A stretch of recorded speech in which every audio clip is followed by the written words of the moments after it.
Now, this case has kind of come onto everybody's radar because she left behind a note that said, "If I'm found dead," and the name of her partner had done it. And she ended up being found dead. Well, she was on a holiday of a lifetime for her birthday with said partner. And it's really heartbreaking, this story.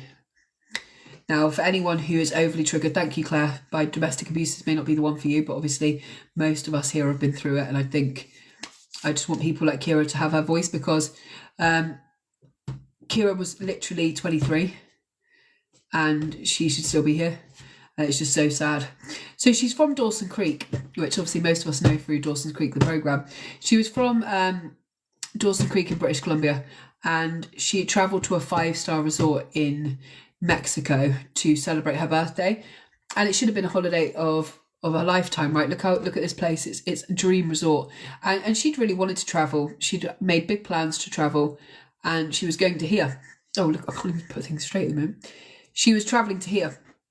And she was hoping to have the holiday of a lifetime, but within 12 hours of getting to this resort, she would be dead.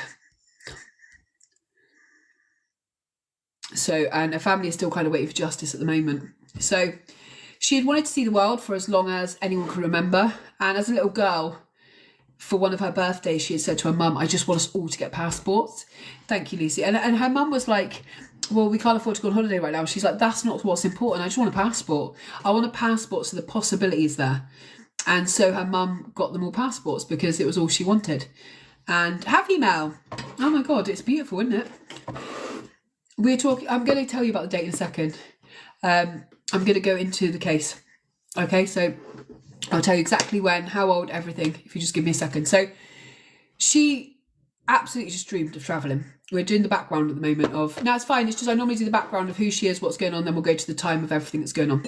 So she just dreamed of it. And she told her grandmother, who she was very close to, like, before I have children, before I do anything, I want to travel. Like, I just want to see the world.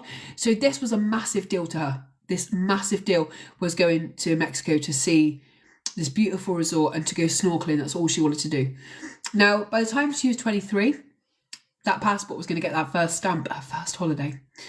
Now, the trip was her idea, birthday celebration, a flight to the Mexican Riviera at a 5-star resort where she would get to go snorkeling for the first time. Now, she wanted to go to see white sand, and she planned it perfectly herself.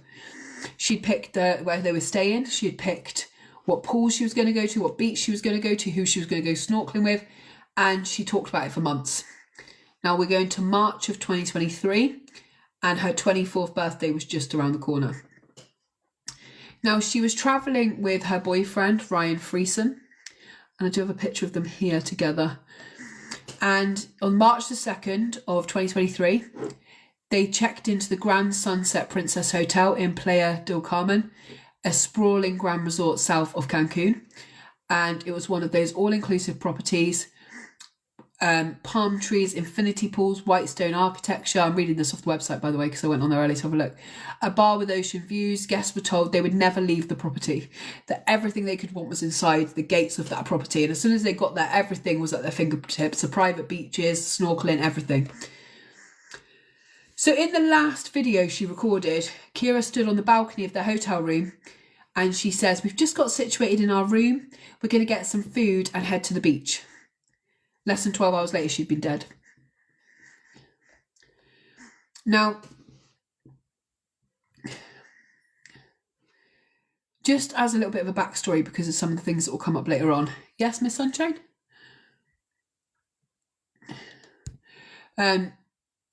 It's a really beautiful resort, and it's high money, and it's beautiful there. But just outside of the resort gates, the region operates under different reality. There is a lot of cartels there. A lot of the businesses locally pay cartel tax and all of that. And so cartel enforce a lot of the rules in the area with like the businesses, the hotels and stuff like that. So the two worlds are kind of kept as separate as possible, but it is kind of safe to be in the resort, but not always to step outside of those gates, if you know what I mean. Thank you, Karen. Thank you, Tammy. Thank you, everyone, for the point. Now, none of this was on Kiara's mind, obviously. She's young. It's her first holiday. She's just excited to go. And she is planning to go with Ryan. Now, as soon as her and Ryan settle in their room on the afternoon March the 2nd, she sends videos home to her sisters and her family, and she looks excited and she's glowing with happiness about being abroad. She's like saying to her sister, like, I don't even know what food I'm going to have, like, because she's never been anywhere before, but she's always wanted to go. Her mother Michelle and her stepfather Ricky Matchett later described the anticipation they had built for this moment, their little girl travelling the world. That night, surveillance cameras inside the hotel capture the couple at the resort bar in 2023.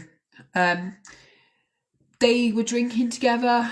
The footage is unremarkable, really. Thank you, Lucy. They're at the bar, they're eating food, they're drinking. At approximately midnight, the cameras record them leaving the bar together. And it'll be the last visual of Kiara alive. And at that point, there seems to be no trouble in paradise, right? So there seems to be no issues at that point. Now, approximately at 2:55 a.m, a resort laundry worker goes to start his shift, and he knows the layout, like the area, like the back of his hand. Obviously, he works there daily. Now, when he goes to go to the laundry room, it's not locked at all, and he finds two people on the floor. Now, Kiara and Ryan Friesen are laying on the floor side by side. Ryan's feet are laying by Kiara's head, and they are both laying on the floor, weirdly. Kiara is fully clothed, but one of her shoes has come off and lay next to her body on the floor, and there is blood everywhere. She is completely unresponsive, and I can't even show you on here the laundry room. It was absolutely heartbreaking. There is blood as high as the ceilings on the wall. Her body is broken. There is blood on the outside of the door, drag marks outside. And the cleaner would later report there were blood on all of the walls, the floor, the machines, the laundry bags, and all surrounding them is blood. He described the scene as showing a sign of struggle, and Kiara is pronounced dead at that scene. Now, Ryan appears to be unconscious, and the cleaner says he has to physically shake Ryan awake, and Ryan didn't look around, didn't ask what was happening. He did not call out Kiara's name. He looks at the cleaner and then he attempts to run. He tries to run. Now, his girlfriend, the girl he apparently loves, is dead next to him, covered in blood, and his first thing isn't like, what happened, who did this to us? It's to leave her. Now, other staff pin him to the floor and wait for police to arrive. Now, when police document the scene, they report blood on Ryan's clothing, blood on his hands, blood on his feet, and a diagram, including the police report, mapped the visible injuries to Ryan's body. Hey, Martin. He has lacerations on his right hand, lacerations on his right foot, swelling on his left hand, and a bite mark on his right hand. These observations are recorded in the police report, and any formal statements were taken before defence could be mounted, and they're kind of looking at it, and it seems to be that his injuries match up with beating her to death. Now, there are no defensive injuries that could be noted on Kiara's body.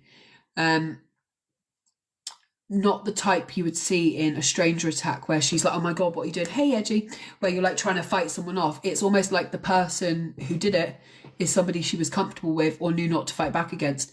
The only defensive injury we can really see is the bite mark to his hand. So Ryan Friesen was arrested the same morning and charged with femicide. Thank you, Martin. Thank you, Lucy. Thank you for everyone for help with the competition. We're 47, but at the last half an hour, they're all going to push and battle the fuck out of everything. So if we just keep on target with our gift goal, hopefully we'll stay in the top 50. Yeah, Lindsay, message Mel, one of the mods, and they'll send it to you.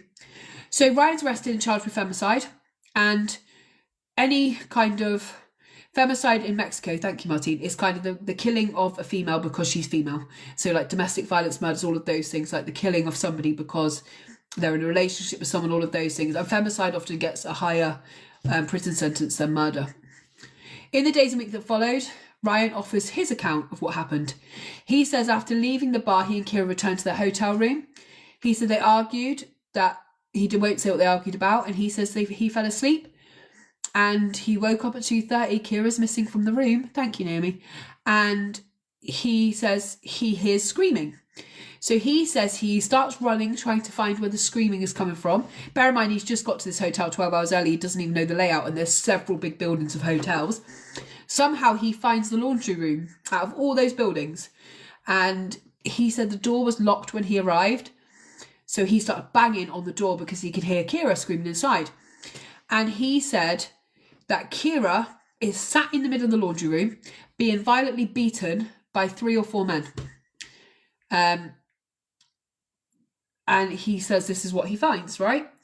So when Kiara's stepfather later says to Ryan, how did you end up in that room unconscious?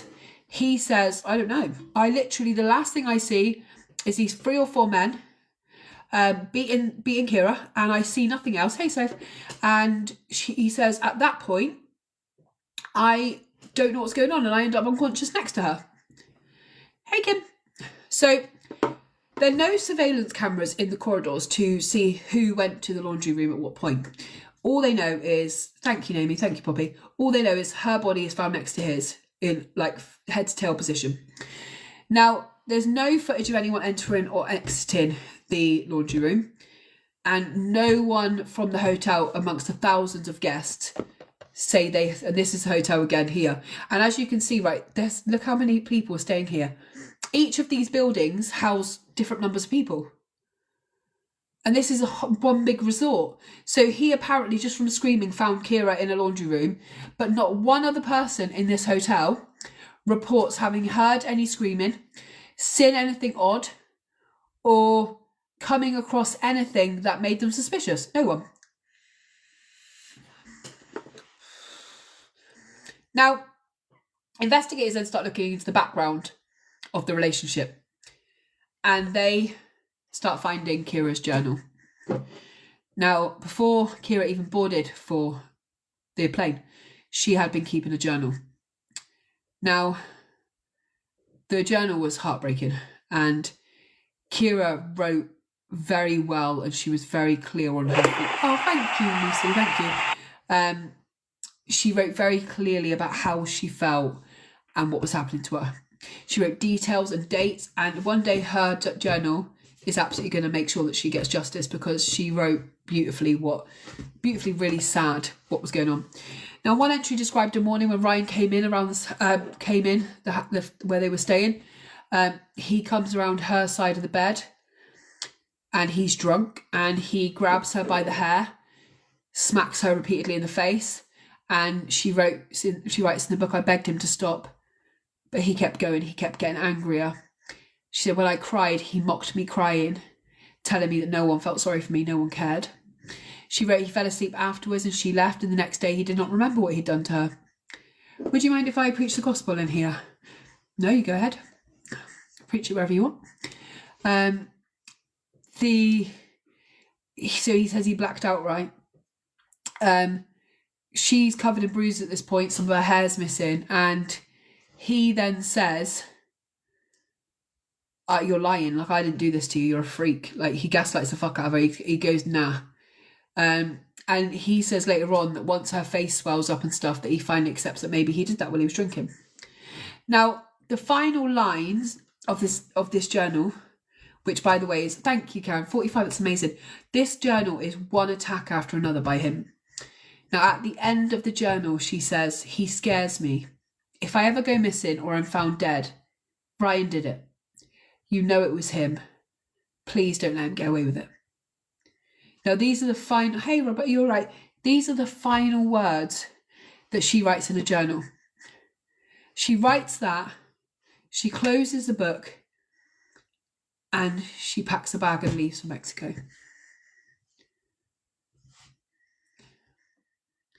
Now, that journal does not constitute legal proof. Journals never do. But it does offer investigators and the public some look into this relationship, what it looked like, the fact that he was constantly getting drunk, doing horrific things to her, and the next day denying it. I don't remember, I just blacked out. I didn't even remember it happening. It was absolutely awful. And he was doing it again and again, this young, beautiful girl. And she'd started to check with her friends. We've only got just over 1,000 of these little ones to go, and we've done what we need to do. He denies all of this, by the way, even though she has many, many injuries. She documents it all. Like, some of her journal has been kept for the trial, but because, well, supposed I'll tell you about it in a minute, but her words are truly heartbreaking. This is a girl who was 23, had a whole life ahead of her.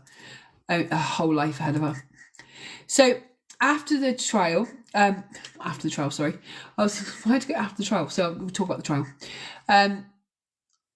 Now,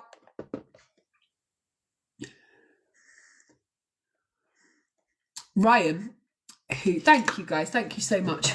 So Ryan starts talking. Now, he's being kept in a prison in Mexico, right? And this dumbass man, he starts blaming the cartel. Like, you don't want to be doing that. Now, he blames the cartel and he starts going into detail. And at that time, as a Canadian citizen, he's being kept protected, right? So he starts telling, yeah, he does. He starts saying that the local cartel want payment from the local cartel want payment from the hotel, and the hotel aren't paying it. So they've gone and found this tourist and just dragged her into a laundry room, beating her to death. So people start looking into this, right? And they go out and they meet the cartel leaders, and the cartel say, no, we would never, ever, ever do this to a civilian, not even from this country, because we had a debt with the hotel. They said we would set fire to the hotel, we would take away the business, we'd kill the hotel owner, but we wouldn't go for her. Nope. So at this point, he's being protected. He then goes through trial, and the proceedings are kind of complicated by the Mexican legal system. Now, anyway, just to cut it short without going into loads, he is found not guilty and sent back to British Columbia. They fight, there's no jury, no nothing. It's like a panel of judges. They find him not guilty. They say that basically because his DNA isn't under her fingernails, they say, well, surely she would have fought back. But she did try to bite him. And generally, if we've been beaten by a man before and we know like the best thing to do is just kind of protect my head, let this be over, she ain't going to try and scratch him back. She's already shown that when she cries or begs him to stop, it gets worse for her. And she'd also been drinking that night, so she probably wasn't strong enough to fight back. So anyway, I'm going to tell you some more about this in a minute. So the DNA evidence becomes the trial's central battleground. And because they don't find this DNA under her fingernails, and they find unknown male DNA under her fingernails, which, by the way, when we're travelling even, it could be someone who's touched our bag. It could be someone we're handing stuff to in the airport. It could be anyone's, like, all the time. I'm in the garden, I'm with the kids, I'm doing loads. I don't know, I've probably got 900 men's DNA under my fingernails from somewhere. That sounds really bad, but you know what I mean? Like, you don't know where it's come from. You've been travelling. So they actually find him innocent. They say they can't find him guilty. They send him back. So that's in September of 2024, and the family are devastated. So they literally, there's a channel in Australia called, anywhere, Nick, it could be from anywhere at all. So anyway, there's a W5, a news channel in Australia, not in Australia, sorry, in Canada, Get Involved. And they start looking into the evidence, and he's already back home at that point in British Columbia. He won't speak to Kiara's family. He won't give any evidence, and W5 start doing a big investigation. And they start explaining that actually this DNA, this forensic experts say, look, DNA under her fingernails doesn't mean nothing. His bruises on his feet and his hands match up with the bruises on her body. He's done this before. She spoke about it tirelessly. Like, he beat her to death so severely that I can't even tell you the amount of injuries she had. She had no chance of survival. None. He absolutely brutalised her in that room. Now, her journal as well, like the background. Now, what we just had in December of 2025 that's just been, was we had the massive news that the Mexican prosecutor has decided to overturn the verdict and find him guilty.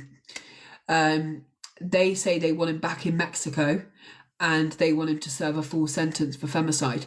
Now, at the moment, there is a little bit of a back and forth going on with British Columbia and an appeal going on, because he's allowed to appeal that. But if the appeal comes back that he's lost the appeal, which we're hoping for and we think it's going to be, he will serve 50 years in a Mexican prison. Now, not only is he going to go and serve 50 years in a Mexican prison, but he's going to be serving time with cartel, who he's blamed on the news and everything. Femicide, yeah, like the act of killing a woman. he's going to have to serve amongst the cartel that he's blamed. And everybody knows him as the foreign guy that blamed the cartel. And by the way, the cartel are fucking monsters sometimes, right? But a lot of them are fathers, and they will absolutely get involved in drug disputes and all of that. But they ain't looking to kill anyone's 23-year-old daughter for nothing.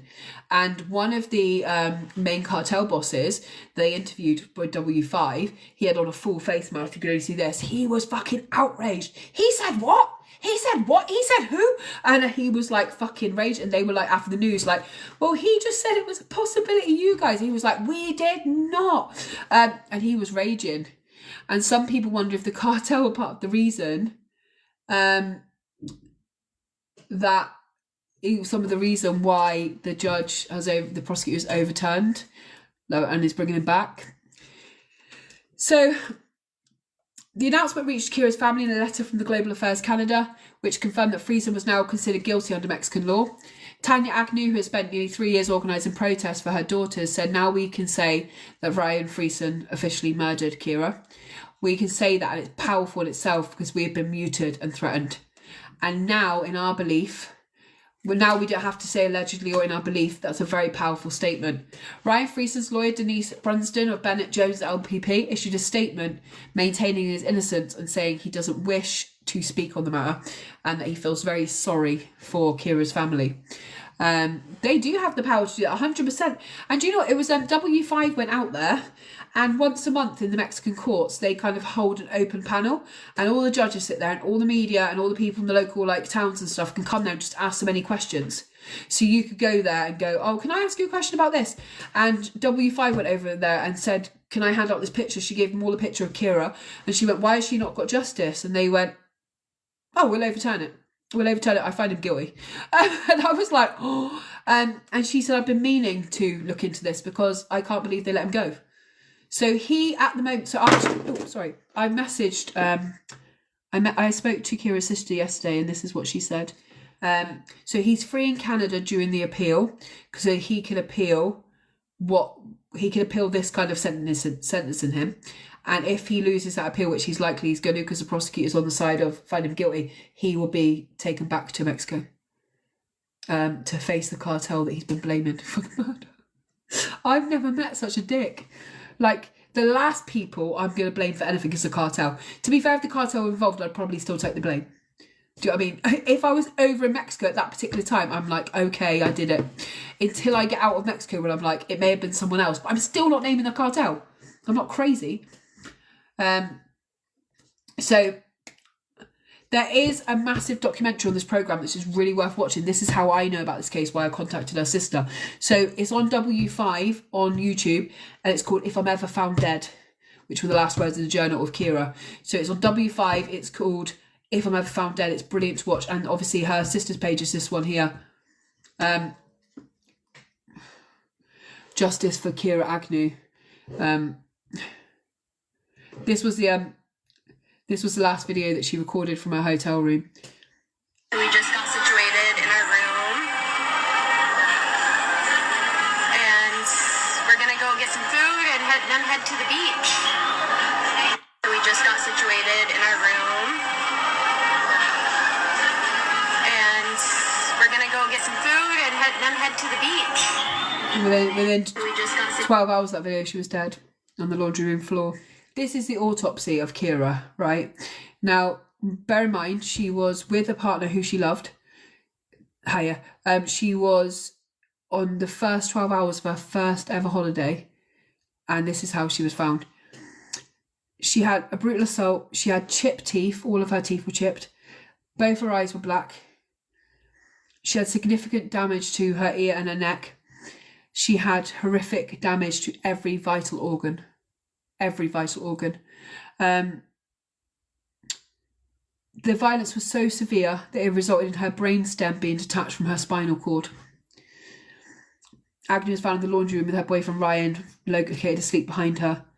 And his injuries to his body were consistent with the beating of her. His ankles, for instance, were so severely bruised from just absolutely kicking the shit out of her. Like, honestly, like where his bone had been connecting with her. And this baby girl, she's 23, man. She didn't have one single defensive injury where she'd even tried to fight him off. Nikki, I believe he was pretending, because what we see with Kiara Agnew's case is every single time he'd beat her up, the next day he'd wake up and go, oh, I must have blacked out, I don't remember it.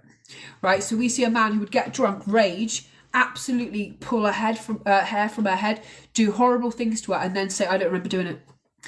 And even when she'd be there with like a swollen face, injuries to her face and that, he would say, I didn't do that. And we know what cowards these men are, not all men, but men that beat women. We know they're cowards, right? And what better way to deny it than go, I don't remember doing that. If you truly, let me just tell you this, if as a man you truly blacked out and did this to someone you loved, you would leave them. You would be like, I can't be with you anymore. I cannot cope if I'm going into some kind of mist and doing this to you while I'm asleep. I can't do that. He would have left her. Thank you, Amina. You would not stay in a relationship with someone you were scared you were going to beat to death in their sleep. You wouldn't. And from what we know from, not all of it has been outed yet because it needs to be part of the court case, but we know that there was at least 12, 13 physical assaults where she would wake up with him attacking her. And he was someone that was such a cunt that he would tend to do it when she was asleep. So she would wake up with him ragging her around by the hair, accusing her of stuff, beating her in the face, kicking her. And then afterwards he'd be like, oh, I don't remember doing that. Now, do you know the physical violence is called, it's on W5, it's called If They Ever Find Me Dead. If the physical violence it takes to hurt anyone's internal organs, especially of a full-grown adult with a full skeleton, it's called W5, yeah, is that what it's called? It was called? Yeah, it's on W5, an Australian news station. The amount that it takes, like her spleen was split in two, her liver was injured, every vital organ had damage.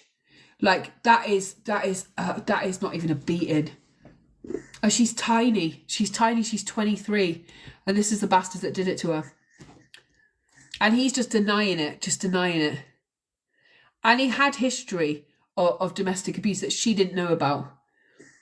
And she hid it from her family. Like her sister, she had told about once, and she'd kind of said to her sister, like, you know, but it was when he was drinking, he blacked out, he's not going to drink anymore. And then like we all do, we start lying to protect people that we love. I just can't wait for him to be in a cell with the cartel, Lulu, because you've got to think, yeah, that's a UK law. You've got to think, like, in Mexico, there's like 18 of them to a cell. Mexico is full of cartel. We've got this Canadian guy who blamed them for femicide. Even cartel don't take that lightly, being blamed for femicide. And yes, some cartel members have done some awful things, kids, women, everything, but they're not going to take the blame for some fucking stupid tourist, as they would see it, coming into their country. Yeah, girls, it's definitely worth a watch. I watched it in tears the other day, but it will show you a better layout of the hotel and everything. So he's free in Canada. On the W5 documentary, the presenter's trying to chase him down, and she's like chasing his car at stoplights to try to speak to him, and he's like, leave me alone, I don't want to talk to him. He's such a wimp. I'd be like, blackout now. There should be, there is things in place in other countries. Yeah, W5, If Ever They Find Me Dead, it's a brilliant, it's harrowing, but it's got her dad speaking on it. It's got W5, it's called. It's on YouTube. Yeah, YouTube.